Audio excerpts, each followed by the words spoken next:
All right. Welcome everyone to the speaker series of LSRI. This, I think, is our first one this year. And today we have Dr. Barry Fishman from Michigan. And I'm going to briefly introduce him to the audience. And then he's going to give us a very interesting talk. So Dr. Barry Fishman is Arthur F. Thornow Professor of Learning Sciences in the University of Michigan School of Information and School of Education. His research focuses on the development of usable, scalable, and sustainable learning innovations through design-based implementation research. He is the co-creator of GradeCraft, a game-inspired learning management system. Dr. Fishman was named the 2017 Michigan Association of State Universities Distinguished Professor of the Year and is a fellow of the International Society of the Learning Sciences. He received his PhD in learning sciences from Northwestern University in 1996. So his talk today, the title is Changing the Way We Grade to Change the Way They Learn. So I'm really interested in this topic. So welcome, Dr. Fishman. I think we're gonna have about about an hour or so for his presentation, and then after that, between 2 and 2:30, we're gonna have some time for discussion and question and answer time. All right, Dr. Fishman. Wonderful. Thank you very much, Jin Young, and thank you everybody for having me. I've actually visited your group once before, many years ago, and really enjoyed it. You've got a fantastic learning community, lots of great scholarship going on, and always exciting things going on at the LSRI. As I mentioned before in the pre-chat, I do wish I was there in person. Life sometimes feels like this these days with Zoom. It is, maybe some of you have had the same experience, but when I do these Zoom kind of presentations or Zoom talks, I do it from home and not from my office because of all the energy I put into upgrading my sort of video conferencing game from home during the stay-at-home part of the pandemic. It's just much better. There are a few downsides. One of them is named Pearl. You may at some point during this talk become acutely aware that I'm sharing my space with a very large animal who will defend the house vigorously against attacks from the US Postal Service, UPS, and others. And also this one, Hannah, may make her presence known, even more annoying than Pearl when it comes to getting my attention. But that's just to set a little bit of the context of what's going on in my background. I also often like to start talks by pointing out that a lot of what I'm sharing with you today is not new. In fact, I'm sure that many people who are listening in now have thought about various aspects of this at various times. And a lot of the solutions and things that I'm interested in are not that new either. But that doesn't mean that it's not worth reconsidering this from time to time. And this is my favorite quote about innovation in teaching, which is that most ideas about teaching are not new, but not everyone knows the old ideas. And I'm not aware if you know who said this, but it's often surprising when you learn that it was Euclid. So this was true in 300 BCE, still true today. Not a lot of brand new ideas in teaching. So an idea that is relatively new is the way that we think about grading systems. You may have thought they're just sort of as natural as air and water, but it was invented, and it was invented relatively recently, assigning letter grades as a way to mark and note the amount of learning that has gone on has only been around for about 100 years. And even the very notion of things like averages haven't been around for much longer. It was the Dutch mathematician Quetelet in the early 1800s who really started to develop the idea of the average, did it by studying the military, trying to describe the different sort of the dimensions of the average soldier. And for Quetelet, it was actually sort of interesting. This idea of average was that the average was the ideal, sort of the godly ideal. And that if you deviated from the average, that was away from the ideal. So being dead in the middle was considered the best. It wasn't until the English polymath Francis Galton got a hold of this idea a bit later that the idea of average was in sort of the middle of a distribution, and that if you were above the average, you were more elite, and if you were below the average, you were deficient or defective in some way. And Galton, pretty much a bad guy in many respects, as we might think about people today. Staunch eugenicist, really was using this notion of average to prop up the idea that the nobility were simply better than everybody else. And this notion permeates a lot of our thinking about grades and grading today. So just to make sure we're on the same page here, not a surprise, right? This is a grading system that I imagine everyone listening in has experienced: A, B, C, D, F. What happened to E? Well, at one point there was concern that we might confuse E with excellent, so that dropped off, but always out of 100, usually used to calculate a summative average that was meant to sum up your performance across multiple events within a course or multiple courses across a program of study. And this is a rhetorical question, but you may think about this, and we may come back and talk about this more at the end of my comments. But I'd like you to think about whether you can come up with any reasons why or how this dominant approach to grading is actually good for learning. That's a challenge. So they're not going to pause now, but I'd like this sort of the background question. What about the way we approach grading is important or valuable for what we know and understand about how people learn? So to preempt my thoughts on this, I claim with lots of good evidence that our dominant systems of grading really have nothing to do with learning. They exist quite apart from grading. What they have to do with is ranking and sorting. And Laurie Shepard has put this idea forward quite often. So is Jim Pellegrino, for that matter, in many different forms. And many of my early thinking about this actually was heavily influenced by Jim as we were working together on the 2010 National Ed Tech Plan.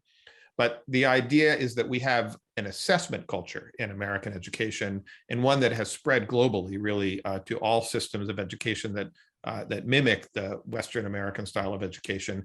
And what we need is a learning culture. So the three words that I'd like to hear more often as we talk about what the role of grading is are learning, care, and equity. And those are words you hardly ever hear. What's interesting is when we all switched to remote teaching and learning really on a dime in March of 2020, people started to get concerned about this. And a lot of the moves that were made towards pass-fail or credit, no credit learning systems in higher education and K-12 education were actually a nod to some of the problems that we had about care and equity. And that the sudden switch to pandemic teaching really brought a lot of those problems to the fore and put this conversation about grading on the front burner. Now, whether it's remained there or whether it's quickly receded back to business as usual is something we can discuss. But learning, care, and equity, those are three important topics that if you're not talking about when you talk about learning, you might be talking about the wrong things. So my proposal in order to promote learning, care, and equity is that we should be getting rid of letter grades and getting rid of GPAs and replacing them with approaches to assessment that emphasize learner capabilities or capacities. And I'll share some ideas about how this might happen that I'm involved with later in the talk. There's some things that make this switch very challenging for educational institutions. It's a social challenge. We are used to a way of talking and thinking that foregrounds grades and GPAs. It's a pedagogical challenge because we're used to organizing our courses in ways that emphasize assessment moments that get averaged together into a final grade. We're not used to thinking about learning goals in the same way.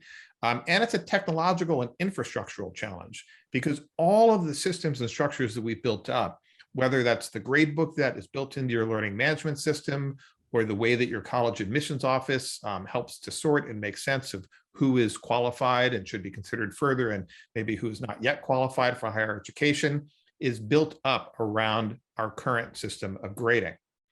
So a few more thoughts on ways that this system of grading is failing us. So first, as an information I like to point out that grades remove information from the system.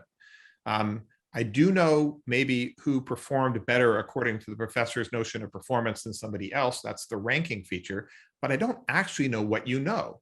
If you earned 100% in a class, then I might assume that you learned all of the content in the class. But the A doesn't tell me that you earned 100%. It simply tells me that you earned something in a range that may be 100%. But what does a C mean? And this is one of the interesting things that came up during the pandemic as people got very exercised about the notion that students might pass a class, and that's only a C, and we really won't know what they know later. And I said, exactly, that's a huge problem. And the second thing I said was, if a student can pass your class and you're not satisfied that they understand the basics of your class, that's a very different problem. And we should talk about both of those things at the same time. If you grade on the curve, or you ever had a class that graded on the curve, you've experienced a system that removes even more information from the system, because the curve compares student performance within the course and then adjusts sometimes down, sometimes up, in order to create a proper distribution of grades, at least according to the way people think about grade distributions as being acceptable these days. I would say normal, because that's what many people think should be the case. Of course, for the first part, I don't think the distribution of grades in a course should be normal. The distribution of grades in your course should be skewed towards the high end, because if you've taught people something, you hope that you're actually skewing their performance towards success. That would be the mark of successful teaching, one might say. By grading on the curve, we're really creating a confusing situation for anybody trying to make sense of what anybody learned in this course, though. I was ranting about this once in my undergraduate class, and a business school student, and at the University of Michigan, the business school has an enforced curve in every single course. Even a course on resume preparation has an enforced curve. The student said, yeah, I had a 92 in one class, and that was a B, and I had a 78 in another class, and that was also a B. And I don't even know what I know. So the student sort of became self-aware at that moment that this does not make any sense. There's plenty of evidence from decades, almost a century of research on grading at this point, that grades distract students from learning and gets them to really focus on the final score of the class. There's a lot of pejorative terms for this, which I won't use, but students really care more about that mark than they do about what they have learned in the learning experience. And as a result, grades reduce intrinsic motivation for learning. And this is a well-documented effect, the overjustification effect, where if somebody enjoys something and you start to reward them for it, when the rewards are taken away, they enjoyed that activity less. And grades serve that function as a kind of reward in that system. And another topic that has been made a lot of, especially during the pandemic and after, is that grades and the desire to maintain a high GPA, they do contribute to student mental health challenges. And without contributing to any positive things, it's unclear why we're asking students to suffer in that way. A few more things. All of the interesting variation in learners gets boiled out, cooked out by the GPA. And I'll come back to this in a moment. But geometry and gym count for the same in many assessment systems. Grades are not based solely on cognitive factors. There's a term people use in the grading literature called hodgepodge grading, which is challenging because we include things like class participation, attendance, lots of different subjective factors that are not related to what students actually learned. There's long evidence that grades contribute to systemic racism and inequality, and I refer you back, of course, to Francis Galton and the origination of a lot of these ideas really tied to eugenics. And of course, as soon as you start ranking and rating, the people that are ahead at the beginning of that process have a built-in advantage and will likely remain ahead. And that's one of the most frustrating things about the American education system, is the way it acts to preserve privilege and self-justifies that preservation of privilege, often through things like competitive college admissions and other ways that we use grades and GPAs. And I recognize some of these ideas may be controversial, but I like to put them on the table because I think there's a lot of evidence behind them. And as we start to think about ways to work out of this problem, it's good to keep these things in mind. So we will talk a little bit more about some of these ideas in some more detail, You probably know these two gentlemen because these, Edward Thorndike and John Dewey, these are the gentlemen through whose work really led to a lot of the current focus that we have in American education. And John Dewey, of course, famous progressive, really advocated for learning through experience. A lot of the things that the learning sciences talks about now as what we understand about how people learn are exemplified in the way Dewey approached education and approached people learning. And I am obligated to point out that he was on the U of M faculty from 1889 to 1904 before he left for the University of Chicago. It's written right in my contract. Every time somebody well-known is from U of M, I've got to name that. So I've done my work. Thorndike really was the proponent of scientific management and helped introduce to the American education system a lot of the ideas around efficiency and organization and ranking and sorting that we've come to accept as business as usual today.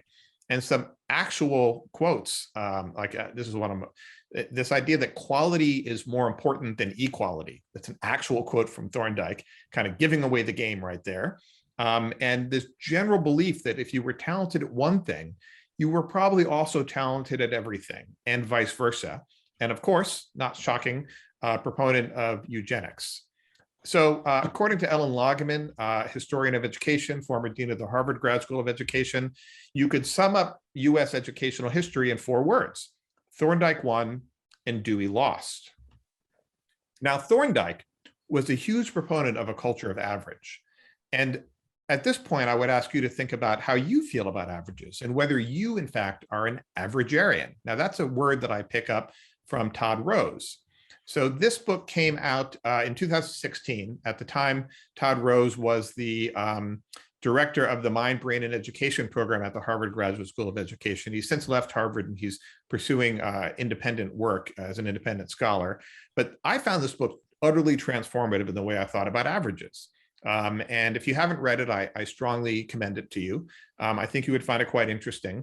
Todd opens up with a story.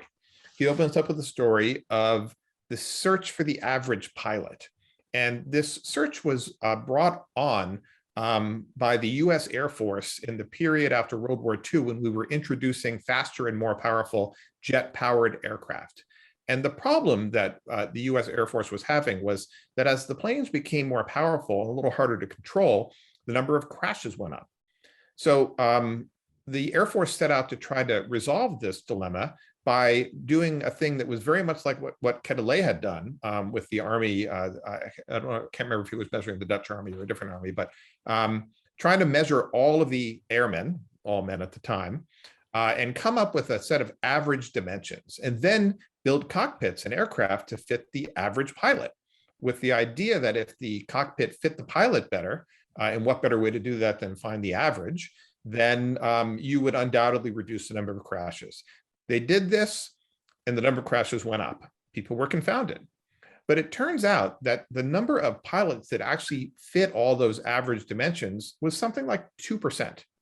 Very few people actually fit the average. Their arms were longer, their legs are shorter, they are heavier than there's lots of ways that people might vary. And all of these challenges led them to a much better solution, and one that I think speaks volumes to me when I think about how education might adjust. They created adjustable cockpits. So you could change them for each of the pilots so that they were comfortable to fly, everything was at hand, and that is akin, I think, to the way we might think about personalization of learning or tailoring of learning goals or outcomes, or the way we communicate learning. Lots of ways that's a generative way to think about what we might do differently in education. This figure comes from Todd Rose's book, but if you look at these two gentlemen, on average, they're the same, but clearly they're not. Well, what does that mean when we think about learners? Well, somebody might be very good at, say, the humanities and really struggle in the sciences. On average, that difference would get washed away, when what we really care about is playing to people's strengths and helping them focus on their weaknesses. Coming up with ways of thinking about where people are as an individual, not where they are on average. So grades and GPAs, hopelessly averagarian. And that's the takeaway message from Todd Rose's book, and one that leads me to start looking for better things to do. So this is a list that contains things we could do instead. We could use written evaluations. Many places have done that throughout the years. Very labor intensive, very hard to do.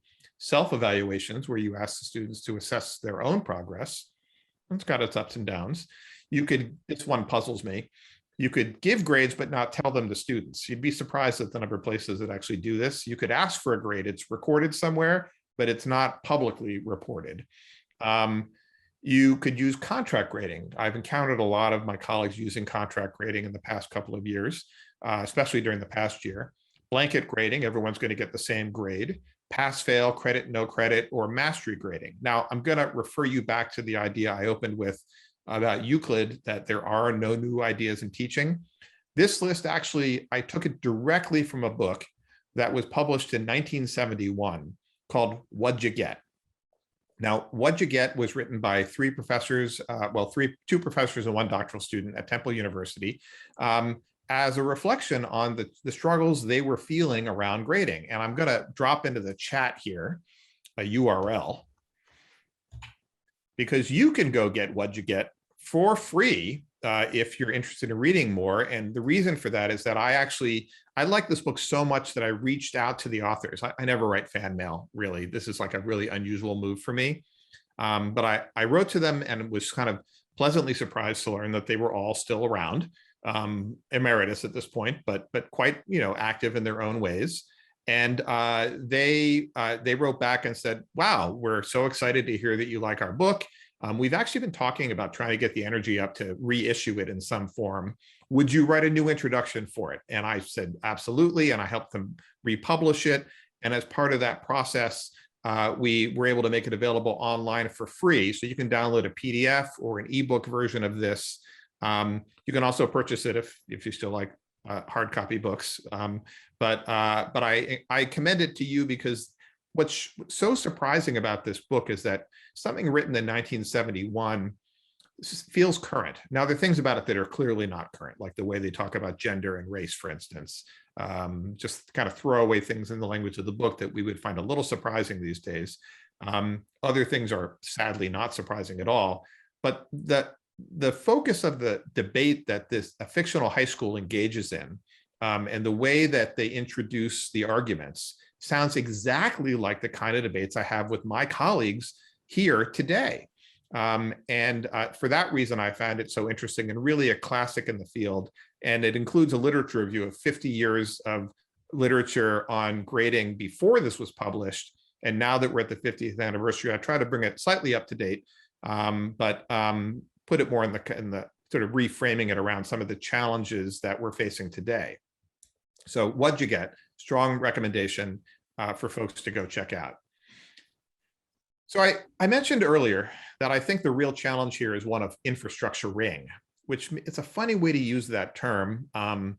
And I want to sort of explain a little bit about what I mean by that term. So this is an idea that comes from Susan Lee Starr, who in the 90s was arguing that infrastructure is more than just bridges and wires and plumbing and stuff, which is ironic, of course, because we're having that argument again right now in the federal government, talking about ways that childcare is important infrastructure, for instance.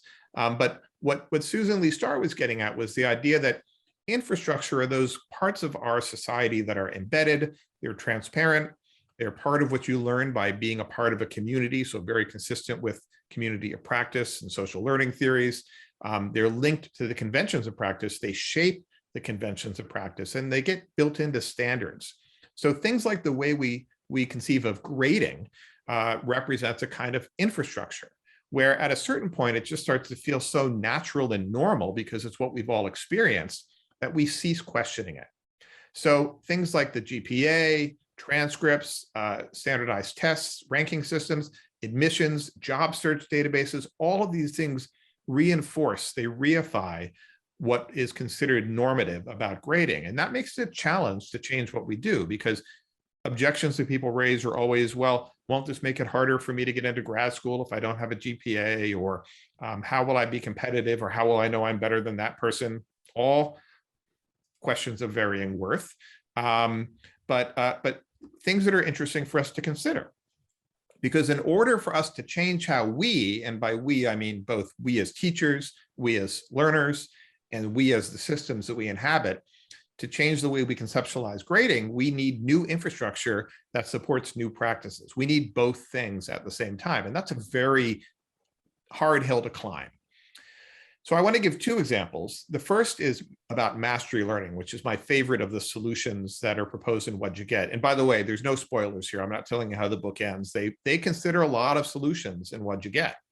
But currently, there's a group called the Mastery Transcript Consortium that's working on supporting a very different kind of infrastructure for high schools that's meant to become a part of the college admissions process.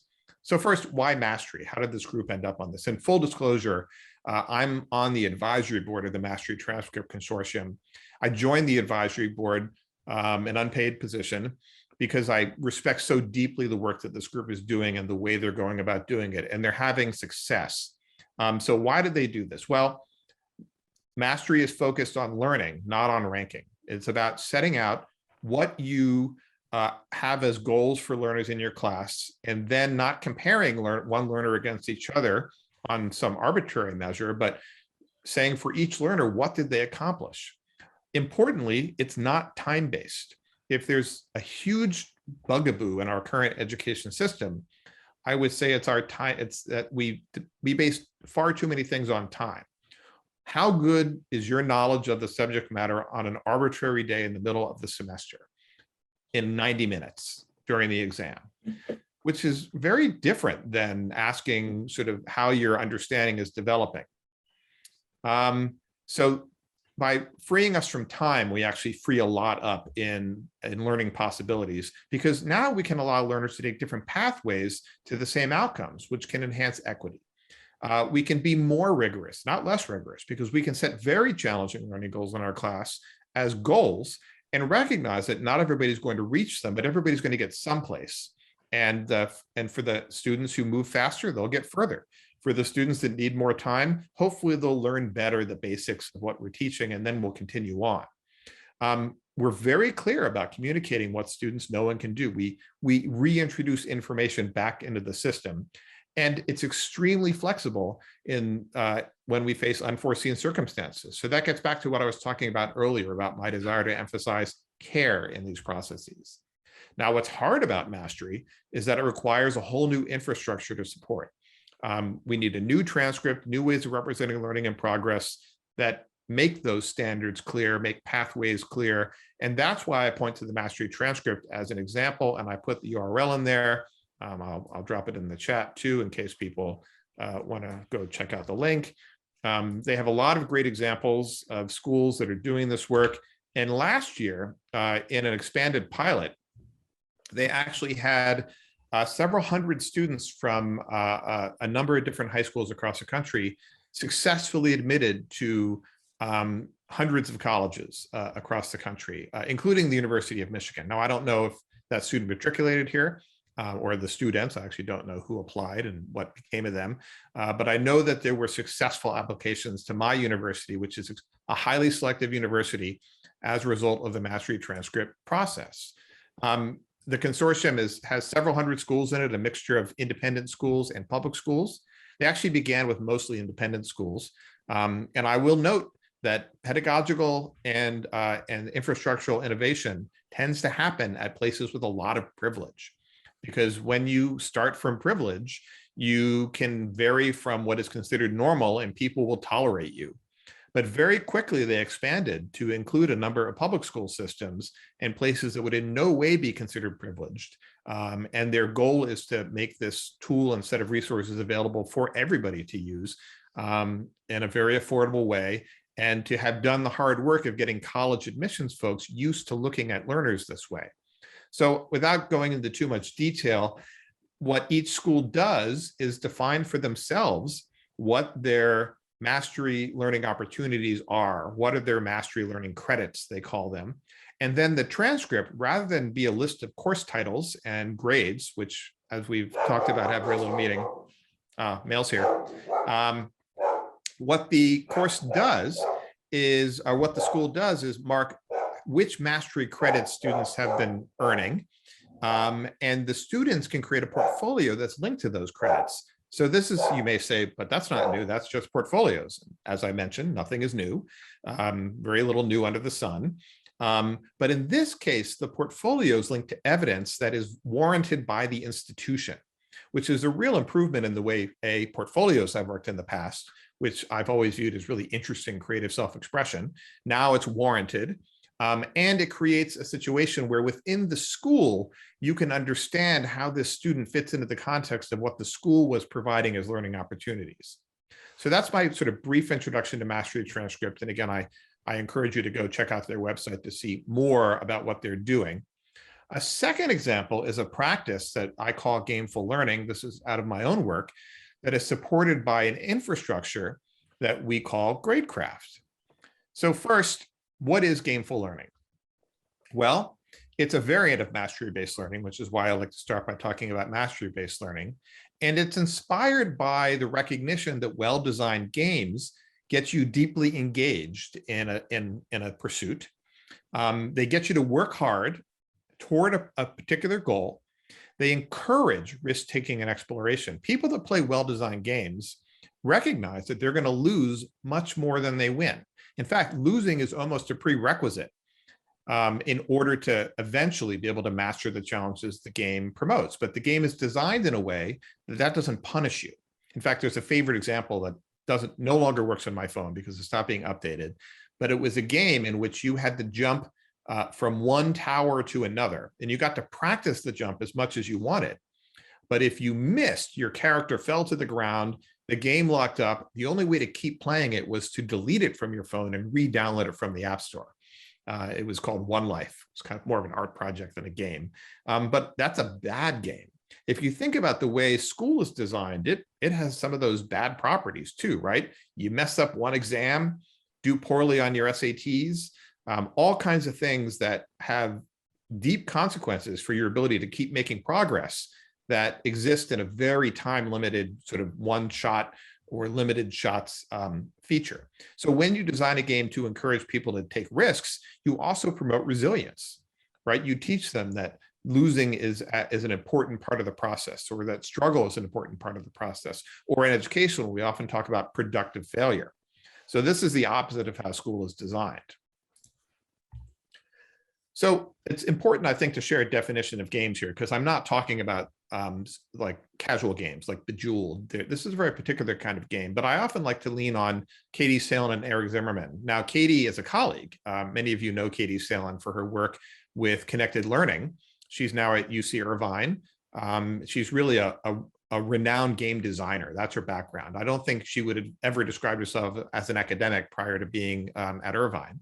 But their definition of games is a system in which players engage in an artificial conflict defined by rules that results in a quantifiable outcome. Now, let me highlight a few of those words. And let's think about school.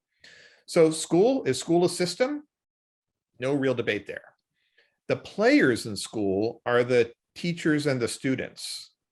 And they're engaged in an artificial conflict, not necessarily with each other, but maybe with the content.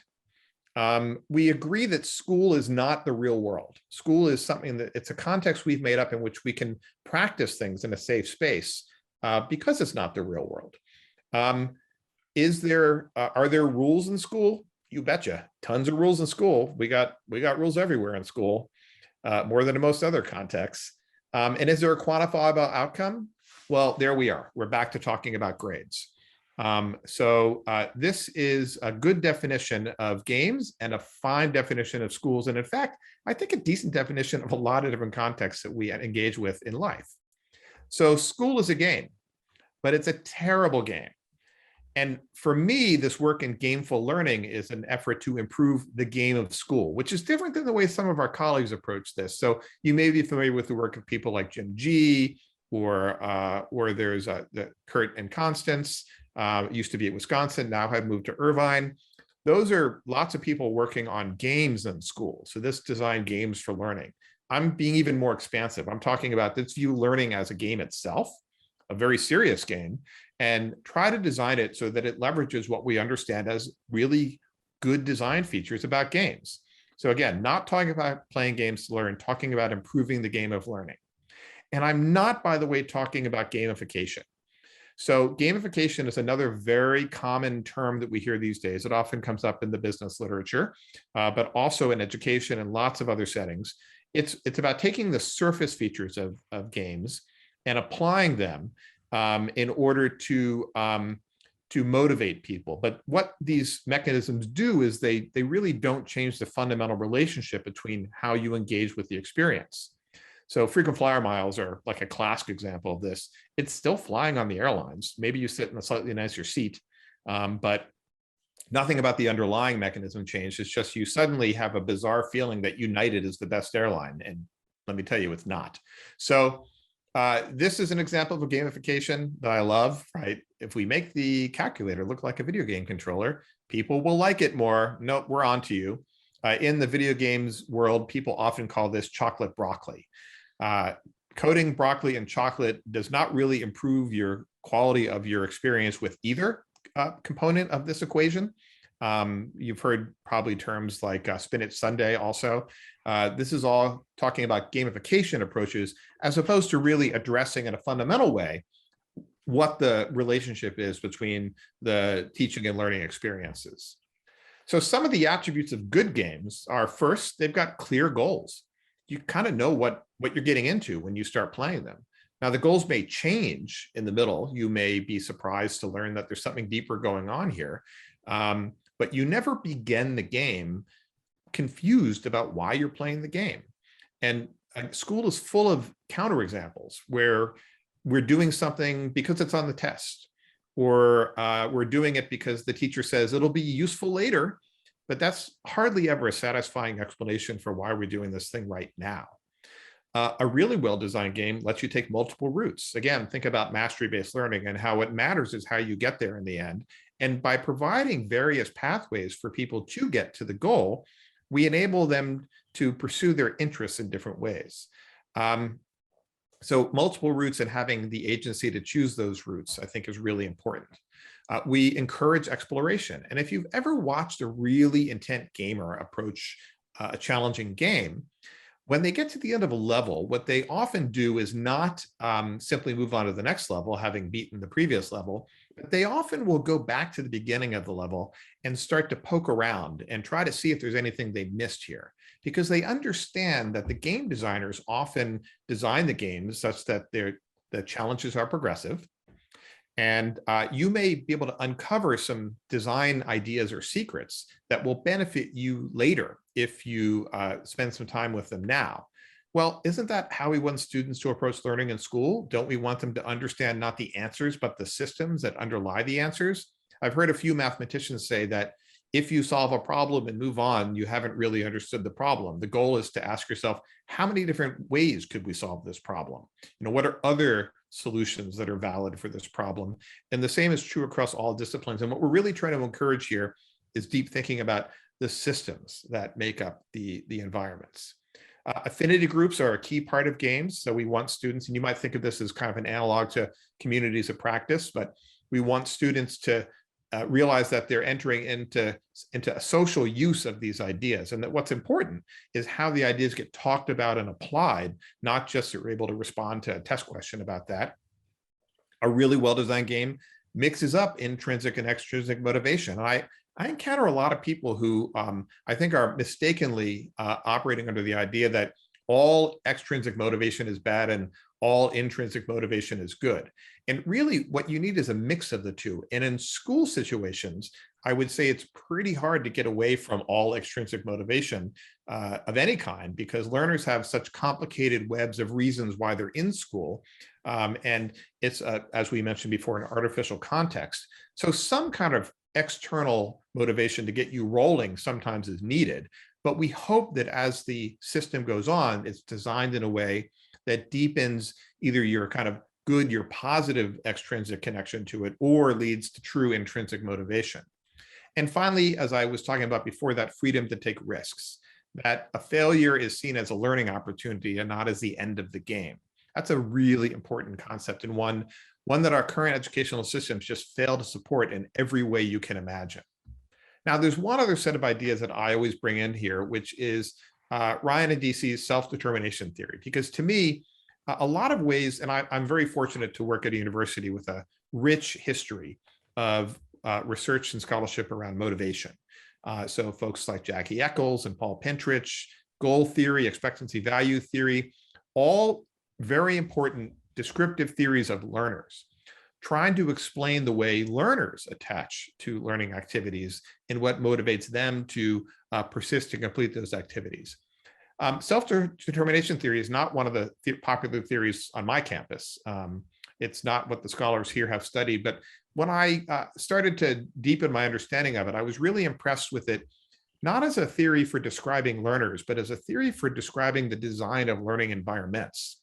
So when I think about self-determination theory, my spin on it is to look at its core components, which are support for autonomy, support for belonging or relatedness, and support for competence, and ask, in this learning environment, how much autonomy do learners have? Because it's meaningless to ask whether a learner is going to take advantage of autonomy or not until you identify whether autonomy exists in the first place. What sense of belonging do people have? Do they feel like they're seen as part of the learning community, that they're often, this is thought of as being part of something bigger than yourself? Maybe you're on a mission of some kind with the team to solve a problem or understand something complicated. And how well does the environment support developing competence? So this is back to that freedom to fail idea, that idea of productive failure. Because if a failure makes you feel like you're losing or you're an idiot, well, that doesn't support your risk-taking very well. You'll always make choices that are safe to avoid that feeling of lack of confidence. So again, I see this as a design theory, and it's what I use to really question learning environments, to ask whether or not they are likely to be supportive of the ways that I think learners learn and the ways we can support learners. That's about changing the game of learning, quite literally. And we've done I had a doctoral student a few years ago look at all courses in the social sciences at Michigan and analyze their structure in order to understand how much autonomy support they provide, for instance. Do you have different options for pursuing assignments? Do you have different pathways through the class? And found a very nice relationship between students' intrinsic motivation and the feelings of autonomy support in those environments. So, and this is not a new finding, been repeated in lots of different contexts, but a really nice one to see in this higher education context as well. So when your teaching embodies these ideas, that's when we call your teaching gameful, because you are in fact leveraging some of what we have come to understand as the best design features of games. And it's hard to do because again, you're fighting the infrastructure. If you turn to the gradebook in Canvas, which is our learning management system, but it's true of all of them, they just presume that your course is out of 100%. And you take your assignments and you divvy them up and you say which one is worth more than the other, and bang, you're right back to where we started. So we had to build another parallel system that enabled instructors to vary the way they wanted to teach, to be more gameful, that wasn't locked into the way Canvas wanted you to think about the world. And our answer was a system that we call Gradecraft. You could check this out as well. Full disclosure, this is something that we are now selling to other campuses. It's available for every course at Michigan to use. But it's a system built on these ideas that really starts by asking, what can we do to promote more autonomy, more support for competence? And the belonging part's not really in the system. We work with instructors to help create a sense of belonging in the classroom. A little hard to build that into a technological tool. But it's a tool that's meant to integrate with the learning management systems you use. So for me, I turn off the gradebook in Canvas and turn on Gradecraft, and the Canvas assignments and Gradecraft sync to each other. Makes it easier for teachers to manage the gameful environment, and makes it easier for students to understand, because without the traditional gradebook or percent, students really, they get scared. Well, how do I know how I'm doing? And remember, you're trying to overcome a decade plus of their immersion in this sort of traditional infrastructure, one they've gotten very used to. And at Michigan, kind of, they're killing it, right? I mean, they were doing a great job in that system. So now we're pulling the rug out from under them in some respects, and we need to provide them with support to understand how to do this. So a key part of Gradecraft is a tool we call the Grade Predictor that lets you select different assignments and even predict how you think you'll perform on those assignments. The system is built to really encourage conservatism here, and see how you can get to your desired outcome in the class. At the end of the day, instructors at Michigan, for the most part, still need to turn in a letter grade. So that may be the outcome in this case, but the pathways to get there start at 0 and build up toward the goal, as opposed to having you always try to maintain an average, which, by the way, is a losing game, because you start the class with 100% and you will never maintain 100%. So we've built into that the idea that you will never be as good on day 2 as you were on day 1. So some of the things that we've observed, let me come back to this. Well, first, let me just point out the scale of this, just so you're aware this is not a niche activity anymore. So we have thousands of learners doing this.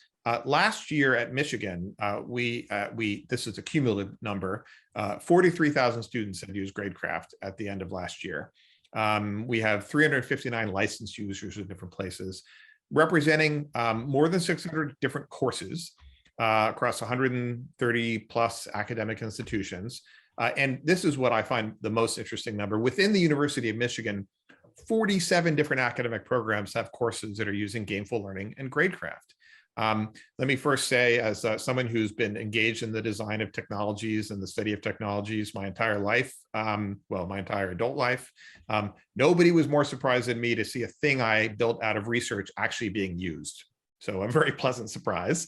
And the impacts have been quite consistent and interesting, which is that students tend to work harder and like it more. But before I get to some of those findings, I'll just mention that the breadth of use, 47 programs, we have yet to find an academic area where these ideas can't be applied and applied well. Now, they look very different in different academic areas. What the foreign language instructors are doing looks pretty different than what the engineers are doing. There's more than one kind of game that you can design, which is another thing we emphasize. We expect every course, every discipline to adopt its own set of styles and approaches to this. But we have, as I said, yet to find a context in which this isn't possible to do and possible to do well. So here's part of what we found. One, we found that students do earn higher grades on average. And that's in part because we've unlocked for them the possibility of earning higher grades. Now, I say that with a wince because, of course, that's not where my focus is. But it is important to the students and important to instructors. And one of the stranger things here at Michigan is, when somebody says, how do I know a program is good? The answer is because our students have really good grades. And I think it's a little circular, but that's not the moment when I engage in the argument. We do find that students work a lot harder in these classrooms. That's according to instructor reports. People are given a lot of choices about which assignments to do, and people end up doing more assignments than they need to earn the grade they want. They're choosing to practice more, in other words. But this does not seem to relate to student satisfaction, which is really interesting, that students report that they enjoy the experience more, even though they're learning more. And we, again, believe that is related to their sense of control in the environment, that they're not doing this because we're telling them to. They're doing it because we're laying out a range of options for them, and they're making a choice to pursue them. Early on, we use the achievement goal profile surveys that my colleagues in goal theory, like Paul Pentrich and Stuart Karbenek. Paul passed away about 15 years ago. Stuart sadly passed away quite suddenly 2 summers ago. We're all quite shocked by his loss. But Stuart helped me think a lot about how this data was playing out, because what we found was that the students in Gameful courses had achievement goal profiles, and that's that mix of whether you believe you're sort of a mastery learner or an achievement-based learner, sort of you're interested in learning everything as well as you can, or you're interested in performing well. So performance versus mastery, and of course within performance, that notion that some people seek to be strong performers and some people avoid to be seen as weak performers. So that approach avoid context there. None of this predicted any of the outcomes in Gameful classrooms. And talking with Stuart about this, his feeling was that a lot of the traditional research in academic motivation is built on traditional academic systems. And since we were trying to apply those scales and systems that in essence broke the rules of those traditional systems, it's quite possible that the way we've come to understand academic motivation might not apply in the same way either.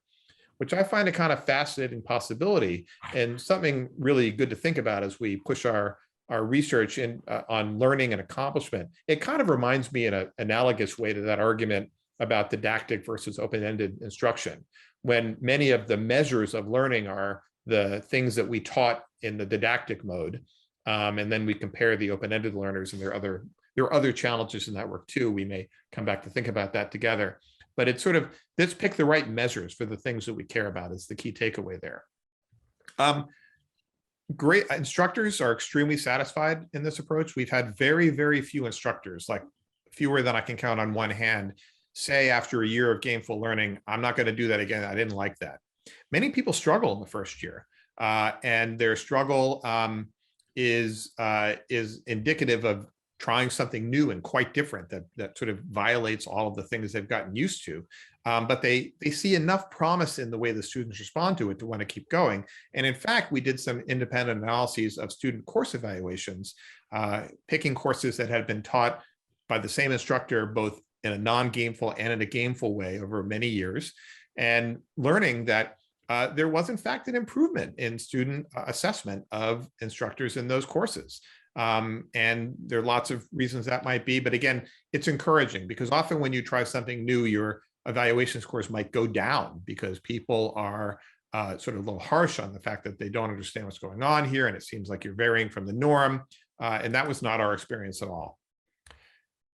So I'm at the end of my prepared comments, and I'm really looking forward to engaging with you and chat around this. But I just, again, to close with this thought, which is that if we're going to make actual improvements in educational outcomes, then we have to think about this game of learning. We have to think about how we're going to change the rules of that game. And for many of our learners and for many instructors, those rules are shaped by assessment systems. So what we need is some new infrastructure that supports a learning culture. And I've given you two examples today that are intended to both model new kinds of practices and model new and give examples of new kinds of infrastructure that support those practices.